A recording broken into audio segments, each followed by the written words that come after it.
Ladies and gentlemen, how you doing? My name is Craig Otto. I'm a Lean Six Sigma Master Black Belt. Today we're going to go ahead and do follow-up on part 3 of my White Belt series training.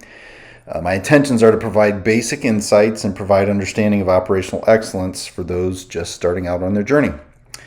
This is actually the 6th video of the series. As you know, I like to do training first and then do a follow-up video secondly. So in the 5th video, which was part 3 of the series, this will make the 6th video, which is the part 3 follow-up. So let's do a quick review of what we did go through in video 3. We learned all about value stream analysis, or better known as VSA. All right, so the first thing that we did was we documented current state, collected data, and identified waste. The next thing that we did was we utilized what was called a spaghetti diagram. Again, this is to make the waste very visual.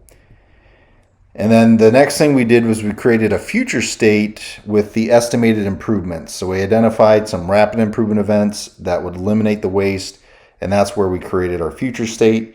And ultimately, the plan of those rapid improvement events to eliminate waste, that is the deliverable of the VSA. That's the whole point that you do it. So just remember that a VSA is not actually changing anything out on the floor or in the shop or in the office. It's just a plan on how to transform the office or the production floor by eliminating waste. All right, so next thing we're going to talk about is the current state for our case study.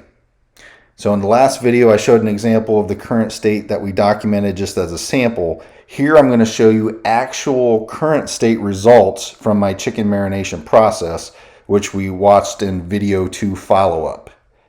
And I'm going to show the current state so you can see the process steps, the non-value added steps, the value added, the time associated with it, the amount of inventory. All of that data is here. I know it's a lot on the screen, but we'll summarize all of this information as part of the value stream analysis. So this is what I would call, current state. You can see in the yellow is all the waste. You can see the type of waste, and then the green is the value added. And then as you can see, not much value compared to a lot of non-value added time. Okay, so now we can see the summary of that data on the last slide. It's very important that we quantify the results of our current state. And then here you can see the summary table. We'll use this information as we try to improve our process in each of the categories listed. And then next, we'll also kind of quantify the waste by making it visual with the spaghetti diagram. But just to run down through the summary, so we had 3 value-added steps, which represents about 12% of the process in terms of steps, 22 non-value-added for 88%. This is very typical of most processes that have had no lean implementation. Inventory, we had about 10 pounds of chicken. We had 10 for the work in process, or about 2.5 pounds. The manual cycle time is 828 seconds. Value-added time of that was 8%, so 70 seconds. 758 seconds went to non-value added time, which is 92%, which is very typical of processes that we see. The flow time, or in other words, the lead time, it took an hour to get through that process. And then we can see there was 461 feet that we went through. And we'll quantify the floor space after a while here. We'll do that when we do future state. All right, now we're going to talk about the spaghetti diagram. So let's go ahead and take a look at the video.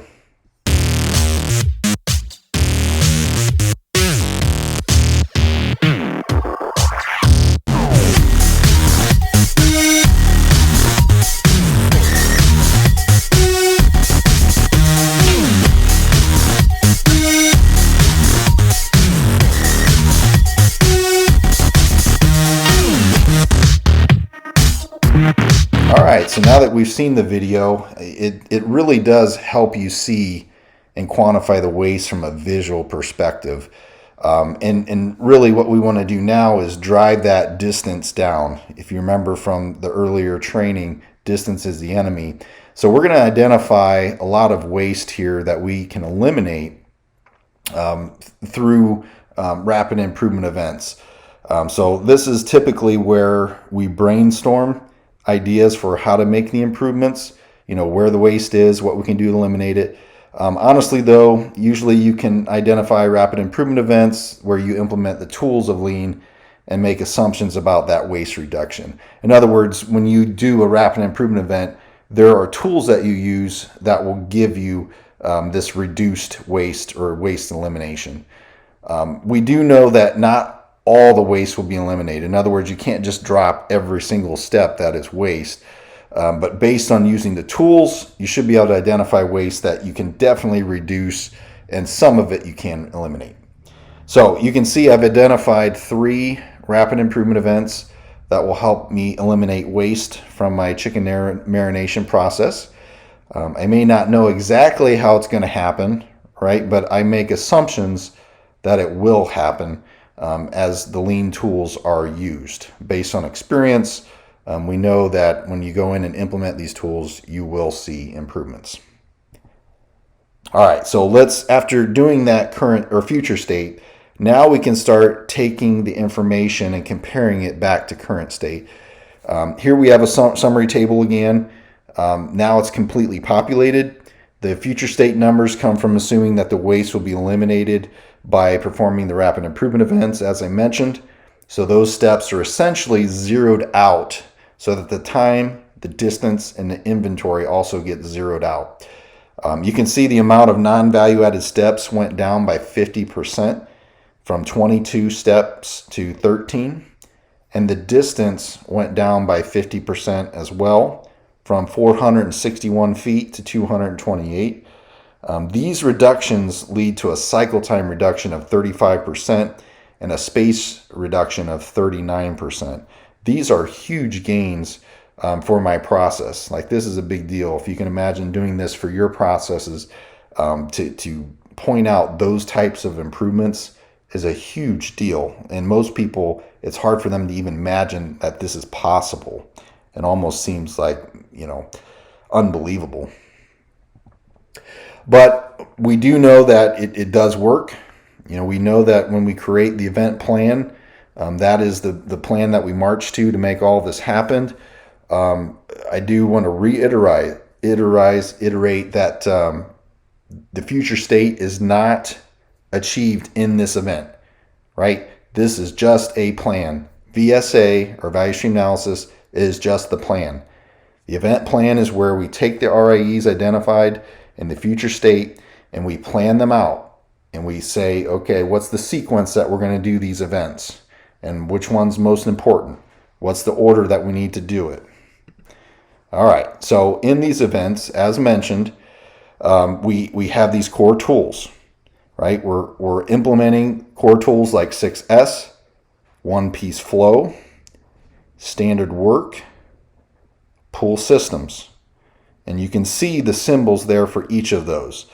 So anytime you see these symbols, just know that those are core tools of lean. And for the sake of white belt training, we will focus mostly on 6S. So we'll teach you that tool through this process. We now have our VSA plan to improve our chicken marination process. The next steps will be to execute this plan, which we'll do in the future videos. All right, so this concludes the part 3 follow-up. Value stream analysis is a critical planning tool for lean, and one that many people misunderstand. It is a planning tool, it's not an execution tool. And I hope you really understand the power of a VSA for creating a robust improvement plan. In video 4, we'll talk about a tool called 6S, which will help us eliminate waste. And then in video 5, we'll get into the rapid improvement event on the chicken marination process. We'll see an example, see how much we save by executing our value stream analysis plan through the rapid improvement events. I look forward to seeing you next time. Thanks for listening. Please like my video, subscribe to my channel, and don't be afraid to leave questions, comments, or suggestions. Until next time, God bless you.